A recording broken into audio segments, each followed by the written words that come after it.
up, guys? I know the camera's kind of rocking there, but hey, what's going on, guys? So I wanted to give you guys a quick update, a 1 month update to the Moto G6 Play. My thoughts, my opinions, my impressions about the phones. I'm going to try to keep this video down as short as possible without being too long, but yeah. So one thing that I'm not going to do in this video is compare it to the E4 Plus. I think we did and touch base a lot with that, so we're going to kind of throw that out the window, and let's just talk about the phone itself, right? So the phone retails for about 130 bucks on Boost Mobile, and you can probably find it, I guess, for 130 bucks on Verizon. I think it's what Verizon's price is. Not really too sure, but it is available on Verizon's prepaid and Boost Mobile, so you can get them there. Yeah, so 130 bucks for the phone. Not a bad deal at all whatsoever for it. Spec-wise, this thing has the Snapdragon 427 quad-core chip. It's got 16 gigabytes of onboard storage and then 2 gigs of RAM. Right, 5 megapixel front-facing shooter with LED flash and a 13 megapixel rear shooter with LED flash. And the LED flash on the back is not two-toned; it's just one LED. Fingerprint reader on the back. This thing is running 8.0 Oreo, so pretty much not the latest, but it's right underneath there. And there's talks that this phone will get 9.0 when that becomes available. So maybe later on this year, this device will be updated to 9.0. We'll see, because the track records of device upgrading the software hasn't always been great in the last 5 years. Now, with the phone itself, you get that 18:9 aspect ratio display, and color reproduction on the display is actually pretty good. There's my wallpaper that I have right there, and it's really good. And the photo was taken with this phone. So you can see like the greens, but the greens are not all the same. They're not overly saturated, but they're not washed. So the greens, you get the different colors of the greens from the tree, like, you know, the yellow greens, dark greens, more of like a brownish green. You get all those there, so you can see the details of the trees behind the color reproduction, you know, skin tones of, you know, my kids. You can see all that. So that's always a good, nice touch. The cameras here do phenomenally good. And video recording on this is really good. It really is. I've recorded video on this and uploaded it to Instagram, and it's not bad at all, you know? So audio is extremely good with this front-firing speaker, to the point that watching videos and stuff, I keep it at 50%, because if I go any louder, it's going to be really loud. 50% is good for me to hear, and people around me can hear it too. So that's how loud this front-facing speaker is. Build quality, it is narrow. Okay, so ergonomically, it fits in the hands. It doesn't cause too much stress or tension with your fingers holding it.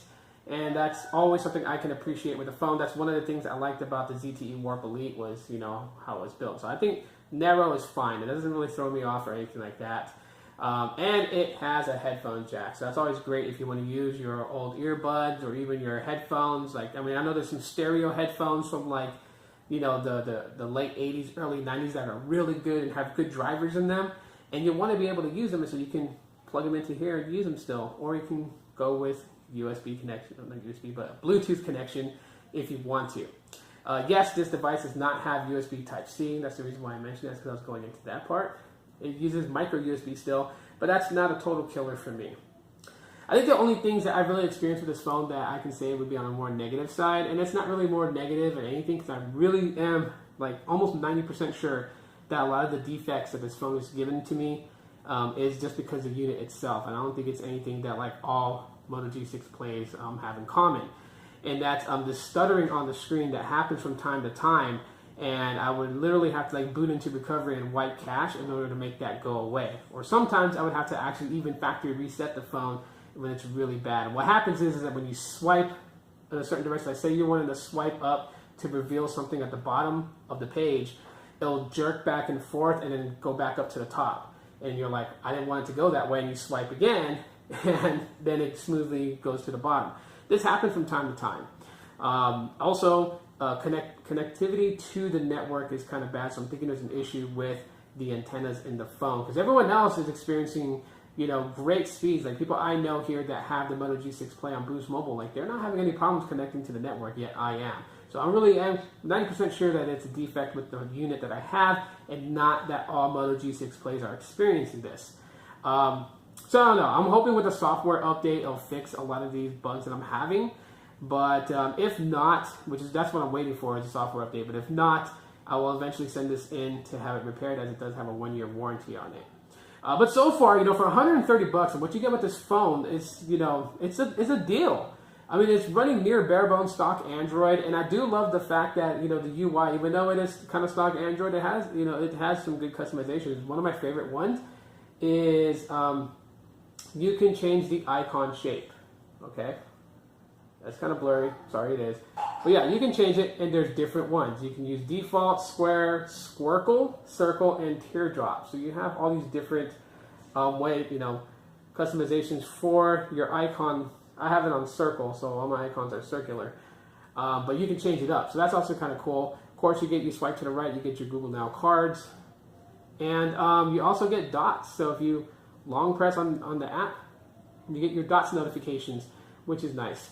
So all in all, with the Moto G6 Play, is it a good pickup for 130 bucks? In my honest opinion, it is. It's worth getting if you're really interested in getting the phone. It's got a lot of good things to it.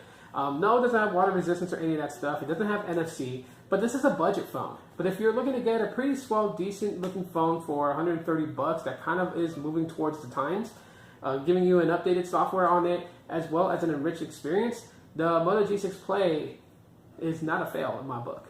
So that's it for for what I've noticed of the phone for 1 month. If you guys enjoyed the video, drop a like to let me know. If you just subscribed, I appreciate that. Hit that bell option to know when I upload a video. I'm going to jam out for the rest of the day. Thank you guys for watching this video. Really appreciate it. And yeah, you guys have a great day. Aloha.